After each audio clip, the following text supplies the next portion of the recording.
Social psychologists John R.P. French and Bertram Raven in 1959 identified 5 sources of power. They define power in terms of psychological relationships in which influence can change individual perception and behavior.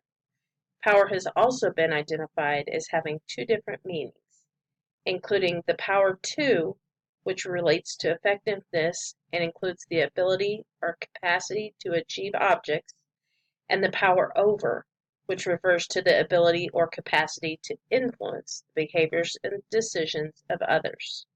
In nursing literature and historically, power is often viewed as a negative notion, as something that is imposed on someone or as control over someone or something.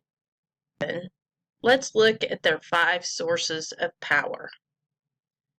The first is coercive power, defined as a dependent relationship between the driving agent and the recipient of force. It comes from a threat of punishment if the recipient of force doesn't comply with the instructions. The degree of coercive power is dependent upon the driving agent's scope of power and the strength of the perception that the recipient has about if the punishment can be avoided by conformity. Legitimate power comes from social and cultural norms and involves loyalty, social rank, and organizational hierarchy. The influenced individual, the driving force agent's use of power is just and right. Cultural values strongly influence legitimate power and further shape the legitimate power agent's ability to influence the recipient. The range of power may be specified formally in an organization's policy, in a job description, or it may be derived from customary practice, informally making it then de facto policy. Referent power comes from the driving agent's personal charisma and its effect on the recipient.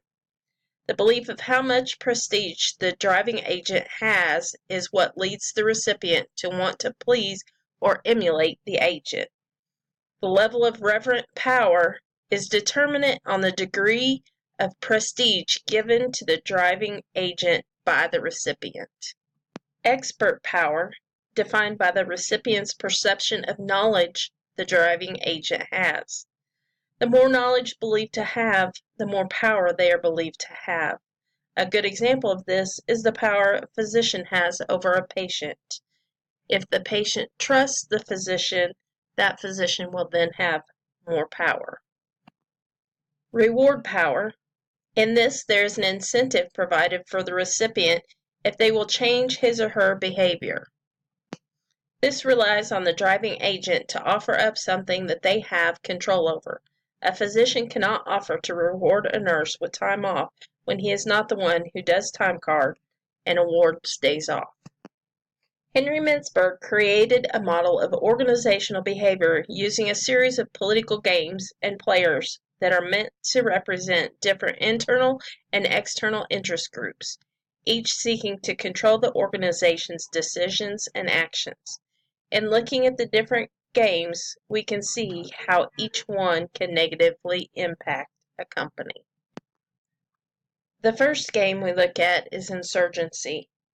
Resisting authority can lead to full-on discord from an entire unit or even hospital.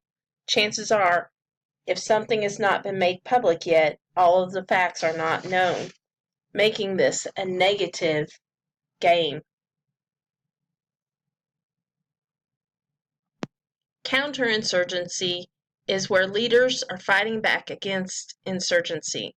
The negative of this might be that the leader could be seen as hiding information, or worse yet, they could be accused of calling staff liars. Sponsorship is where junior staff seeking patronage from powerful leaders.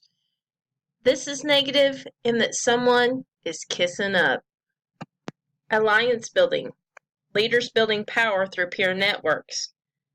The negativity of this is because it is forming a crew of leaders who will all look out for the others in their crew. Empire building.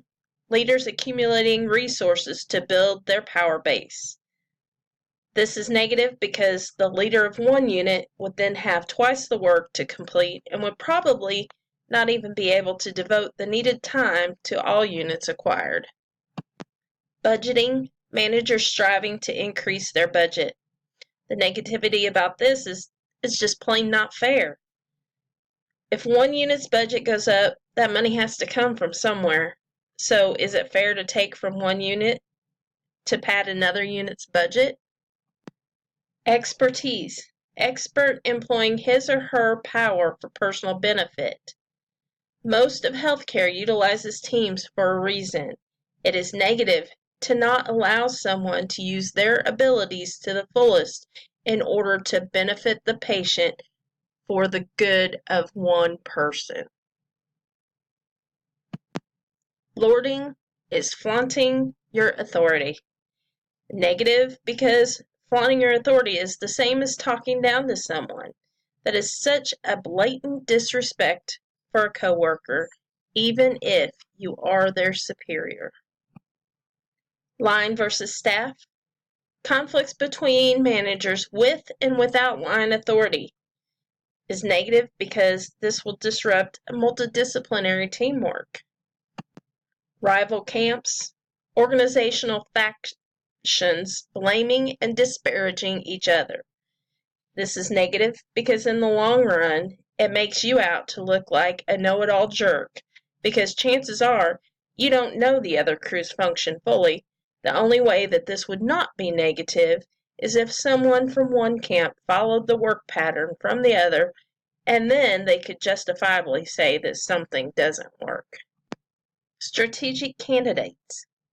Individuals or groups advocating for selection of a specific individual for a key position. This is negative because it's favoritism. You're not judging people by their merits or their experience, just for who they are. Whistleblowing, reporting damaged information about an individual or the organization. This is definitely negative. There are channels to go through in order to see that the truth be told. Young Turks, employees or junior leaders attempting to buy the company or take over its leadership. This is negative because you're biting the hand that feeds you.